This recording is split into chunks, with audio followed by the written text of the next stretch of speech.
वक्फ संशोधन बिल 2025 के खिलाफ दरभंगा टावर चौक पर महात्मा गांधी की मूर्ति के नीचे संवाद कार्यक्रम का आयोजन किया गया। कार्यक्रम की अध्यक्षता पूर्व महापौर ओम प्रकाश खेड़िया और मिट्ठू खेड़िया ने किया। जनसंवाद कार्यक्रम का मंच संचालन रियाज खान कादरी ने किया। संविधान बचाओ लोकतंत्र बचाओ देश बचाओ अभियान के संयोजक सह पार्षद नफीसुल हक रिंकू ने कहा कि इस लड़ाई को हम तब तक लड़ते रहेंगे जब तक सुप्रीम कोर्ट वक्फ संशोधन कानून का फैसला मुसलमान के हक में नहीं सुनाता है। 5 मई को उच्चतम न्यायालय में दायर याचिका पर सुनवाई के लिए मैं दिल्ली जा रहा हूं। जनसंवाद कार्यक्रम में जिन वक्ताओं ने संबोधित किया उनमें भाकपा माले के जिला सचिव बैद्यनाथ यादव, इंसाफ मंच के नियाज अहमद, नफीसुल हक रिंकू, रियाज खान कादरी, रुस्तम कुरैशी, मोहम्मद उमर समेत कई लोगों ने इस कार्यक्रम को संबोधित किया। बिल्कुल कानून के खिलाफ एक प्रतिवाद है, बड़ा धरना है। हम आप तमाम लोगों को इस दरभंगा टावर के वासियों सहित आप तमाम धरना में शामिल साथियों को न्योता देने आए हैं, आमंत्रित करने आए हैं। आइए कदम से कदम मिलाते हुए, कंधों से कंधा मिलाते हुए हम इस लड़ाई को लड़ेंगे। 3 तारीख के भी कार्यक्रम को सफल करेंगे, 2 तारीख को भी।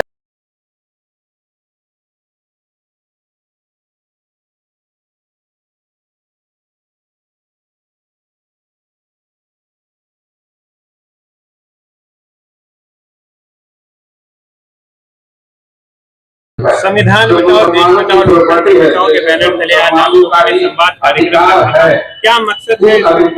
देखिए, लगातार जो है लोकतंत्र संविधान बचाओ लोकतंत्र देश बचाओ अभियान दरभंगा बिहार के तहत लगातार जो है प्रोटेस्ट चलता आ रहा है इस काले कानून वक्फ एक्ट 2025 के खिलाफ। आज उसी लिए 1 दिवसीय जनसंवाद कार्यक्रम रखा गया था दरभंगा टावर पे।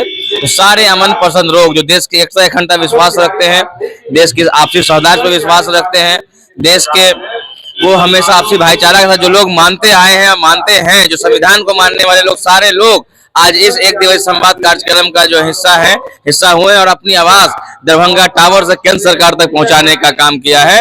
मैं सभी लोगों का धन्यवाद देता हूं। मैं आप चैनल के माध्यम से भी कहना चाहूँ, सरकार जिस तरीके का ये काला कानून वक्फ कानून लाई है और लगातार एक धर्म विशेष को लगातार परेशान करने का काम कर रही है, इसके खिलाफ अगर 5 तारीख को सुप्रीम कोर्ट ने न्याय नहीं मिला तो हम लोगों का आंदोलन जो है चरमबद्ध तरीके से और पूरे भारत के कोने कोने में होगा। क्योंकि कब तक हम लोगों ने बहुत दिनों से, हम लोगों ने बहुत सालों से हर कुछ न कुछ दिन पर कोई कानून लाकर हम लोगों के जो आस्था को ठेस पहुंचाने का काम किया जा रहा है।